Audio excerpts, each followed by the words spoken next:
Hello everyone.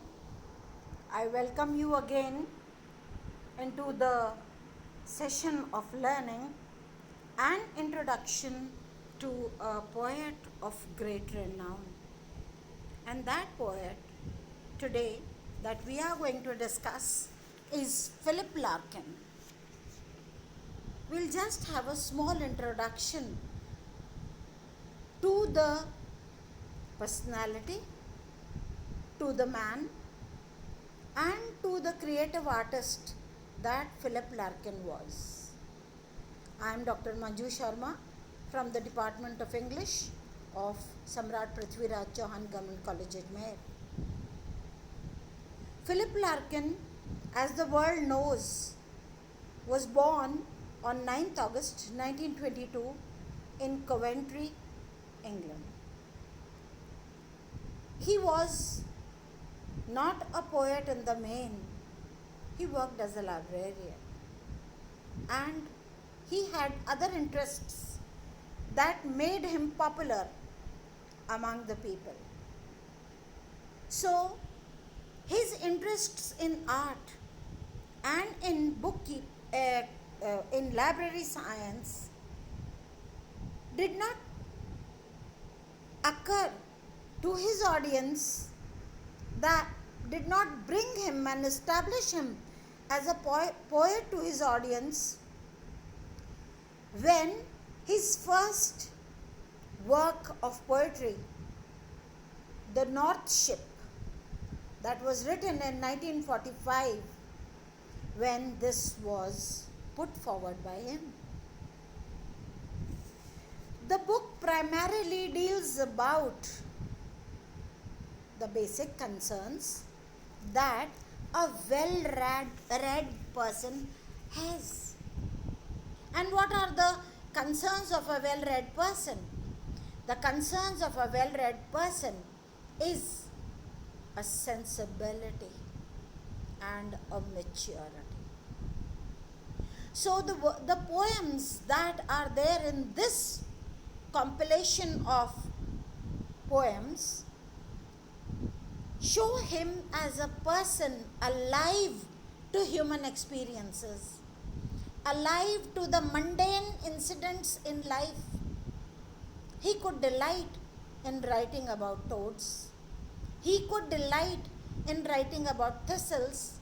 He could delight in writing about a simple, mundane activity in everyone's life coming. But his maturity ascribes to his writings a depth of an ulterior kind, an expanse of an ulterior kind. In this period, while he was working in the library, he read the books by Thomas Hardy in 1946. And when he read Hardy, the great novelist who could celebrate the dreary aspects of life. By dreary, we mean the dry and drab and non-sensational. Nothing very important. We see most of the characters written down in the novels of Hardy are people from a low strata of society. And yet, when given a chance, they accomplish deeds that keep the readers spellbound. So his introduction to Thomas Hardy was a turning point in his career, and he started celebrating the not so delightful aspects of life.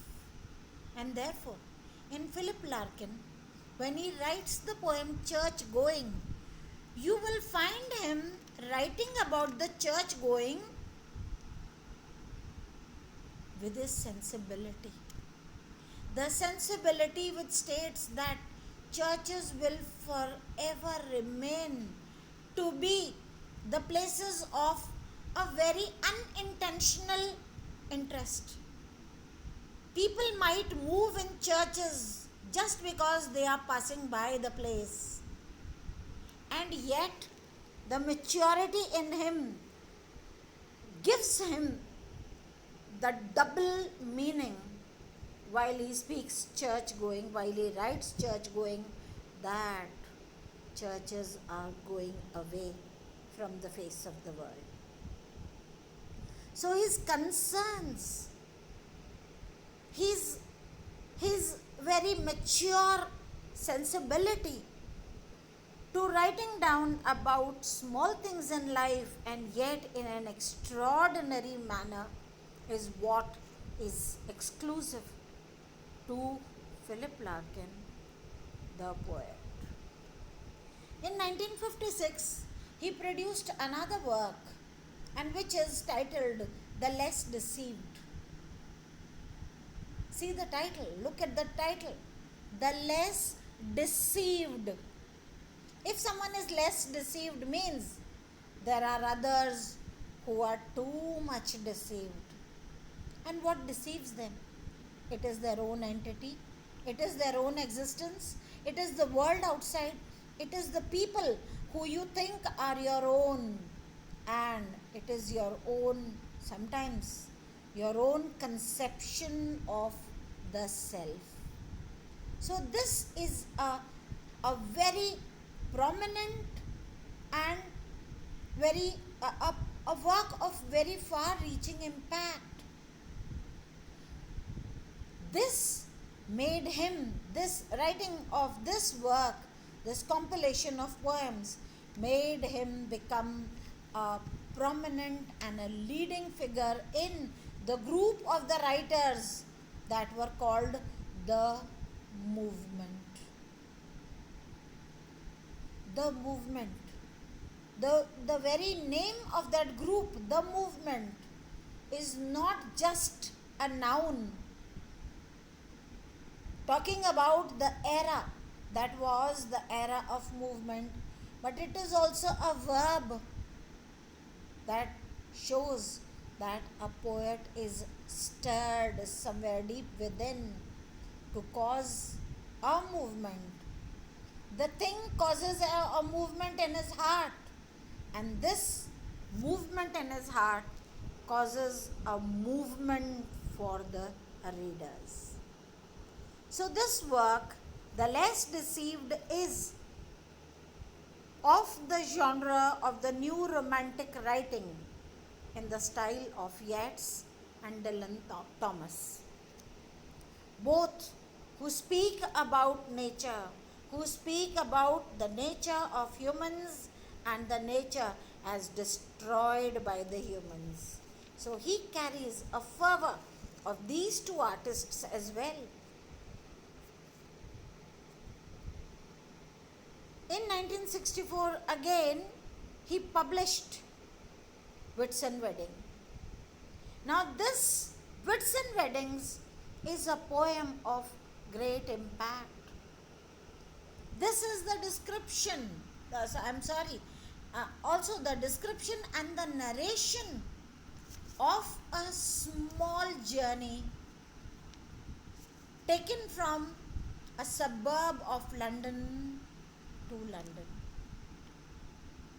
And in this course, this is this period of the weddings. This is the season in which nearly everyone is thrusting oneself into marriage. Remember, Philip Larkin stayed unmarried all his life. And therefore, he could sneer at, jeer at, and make a discreet exposition of marriages. And his great sensibility is very implicit when he says that the women shared the experience of the marriage of young girls as a happy funeral. Look at this. The grown-ups are considering the marriage as a funeral. Why funeral? Because the funeral implies the death of carefree nature and spells about the birth of the cycle of running the life in the same sphere as their parents have done. So, Philip Larkin's words and expressions are highly impactful. After publication of the Whitsun Weddings, he then, in 1974, published another work, High Windows. This again is very symbolic. The title is very symbolic. It gives you the idea to look at the world, because there are several walls around, and windows are the only way to reach out. But to reach out to this herd, H-E-R-D, that is humanity, it is required that we look at this humanity from high windows. This work again, as is typical to Philip Larkin, is comprising of the universal themes of mortality, love, and human solitude. So we can make an estimate of Philip Larkin in a very broad sense, if not wanting to go into the every detail of it, but the specific details of the writings of his poems are mortality. He speaks as if everything and everyone is nearing an end that is catastrophic, that is fatal.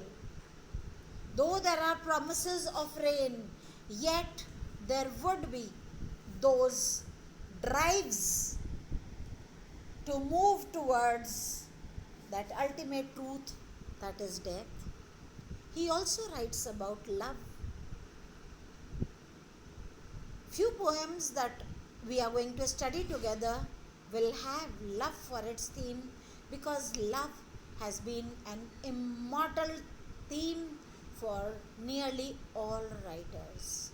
So he doesn't go aside or off track from the mainstream theme, love, but he also writes of solitude. While travelling in the train from Lincolnshire to London, he sees the whole world, a cosmic view of the world, going mad, and in that monotony of marriage and taking the results of the marriage, and those places which he sees, which he can see from the windows, are the drab warehouses, dumping grounds, and the hedges rising and falling. Looking at all that, and looking at all the girls who are dressed in olive and ochre and yellow and purple and pink, still he is an isolated self. He is enjoying his own solitude, where with a complete dispassion and yet a passion can look at life, that is wanting to come to the same maturity that others have been achieving. So this is my small estimate of Philip Larkin as a poet, but his very special and exclusive dealing of the higher themes of life, the themes of mortality, of love, and of solitude, we will only be able to see while we are doing his individual poems, and that which I'll take up in the succeeding lessons with you. And this is all for today. Thank you so much. If you like my explanation, or if you want an added explanation in Hindi as well, you can just put it in the comment box, and which will be very welcome. And I would only too gladly make corrections and changes as are needed to reach out really. अगर आपको ऐसा लगता है कि इसमें जो मैंने वक्तव्य दिया उसमें अगर कुछ भी गुंजाइश कुछ और है, कुछ परिवर्तन की, कुछ आपके लिए सरलीकरण की, कि मैं इसको हिंदी में भी प्रतिपादित करूं, तो कृपया कमेंट बॉक्स में ज़रूर मेंशन करें। आपकी इतनी देर तक मेरी बात सुनने के लिए आपका बहुत आभार। I really stand obliged for you all having given me this patient listening. I wouldn't say hearing. Don't hear things. Listen. I will end with a small expression that there is a world of difference between hearing and listening. Hearing is an involuntary act. You are sitting in your room and you may hear what is going on outside. But listening is voluntary act where you put your mind into the assimilation of something. सुनना, हिंदी में शायद मैं इसका अच्छे से अर्थ ना बता पाऊँ, लेकिन अगर कुछ हमारे कान में पड़ जाता है उसको हम हियरिंग बोलते हैं, लेकिन जिसके लिए हम एक मन से सुनते हैं वो लिसनिंग होती है। तो मुझे उम्मीद है आपने लिसन किया होगा मेरे लेक्चर को, and thank you for now.